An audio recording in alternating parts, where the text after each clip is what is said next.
How many times today have you checked your phone? 5 times, 10, 50, or maybe you've lost count. Think about it. Do you feel restless without it? Does silence make you anxious?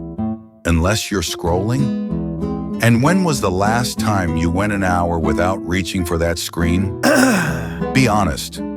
Has your attention span shrunk? Because social media isn't just an app, it's a drug. And most of us, we're hooked. But here's the good news. Like any addiction, you can break it. This is the story of what happened when I tried a 72-hour detox. The withdrawals, the discomfort, the clarity, and, most importantly, the freedom. Part 1.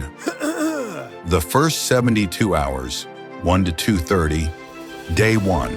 I deleted the apps, turned off notifications. I told myself, this will be easy, but it wasn't. Within minutes, phantom vibrations. I'd feel my phone buzz, except it didn't. My hand kept reaching for it without me even thinking.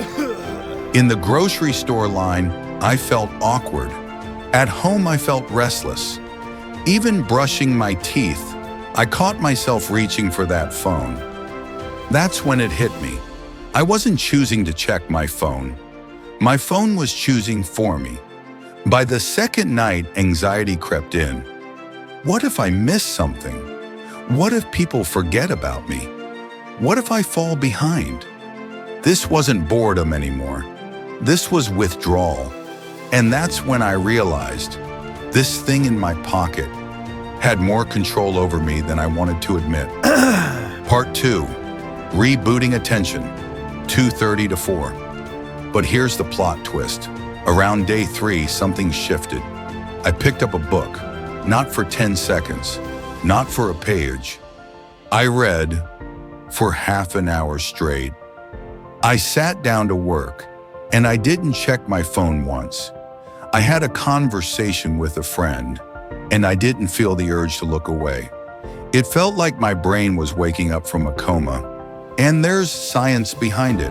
Every notification, every swipe, every short clip trains your brain to crave novelty. It rewires you to focus for seconds, not hours. That's why you can't sit still. That's why you can't finish tasks. But when you detox, even just 72 hours, your brain begins to rewire. The circuits for focus grow stronger. Your attention span rebuilds. You get back the ability to do what matters. Deep work, deep focus, deep living. And the truth is, it feels incredible. Part 3, Beyond the Screen, 4 to 6. But this journey wasn't just about attention. It was about life. Without the endless feed, I started noticing things I'd forgotten. The sky, the sound of the wind, the simple joy of sitting outside. Without thinking, should I record this? I picked up old hobbies, writing, drawing, playing guitar.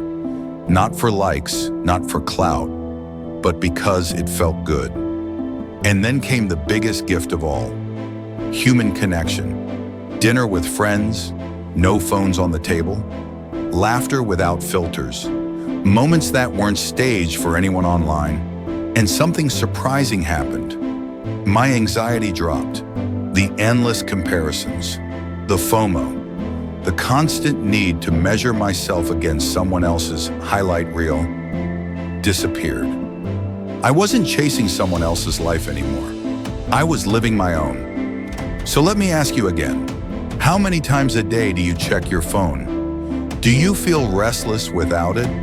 Is your attention span shrinking? If the answer is yes, maybe it's time to test yourself. Not forever, not deleting your entire online presence, but just 72 hours, because in those 3 days you might feel what I felt. The withdrawals, the boredom, the panic, but then the clarity, the focus, the freedom, and that's when you'll realize social media isn't evil, but the way we use it, that's the trap. The digital drug has us hooked, but freedom, Freedom is just one choice away. So the question is, will you keep scrolling or will you finally unplug? This is actually my second video, and I'm still learning, so I'd love to hear from you. Rate this video out of 10 in the comments. Be honest, it'll really help me improve. And if this video gave you even a little bit of value, consider subscribing. It means a lot and keeps me motivated to make better content for you. Thank you.